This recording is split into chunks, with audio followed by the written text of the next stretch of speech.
Hello guys मैं काश्मीरी मोर अन्य এটা ভিডিওতে আপোনাক সকলোকে স্বাগতম জনাইছো।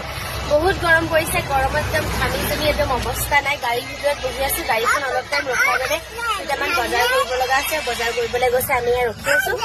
এতিয়া পামগে আৰু বেছি সময় নাই। এতিয়া আমি বগীবিল পাৰ হৈ পেলাই অলপ ৰখিছো। ডিব্ৰুগড় পাবলৈ এতিয়াও 1.5 ঘণ্টামান আছে। বাকি এনেকে অকমান ভিডিও এটা মানে আপোনালোকক দেখালো। যদি ভাল পায় লাইক কৰিব, অকণমান আপোনালোকক ভিউজটো দেখাই দিছো। এয়া সেইটো হৈছে ৰাস্তাটো। বগীবিল পাৰ হৈ এইটো ইয়াতে ৰখিছো। মমো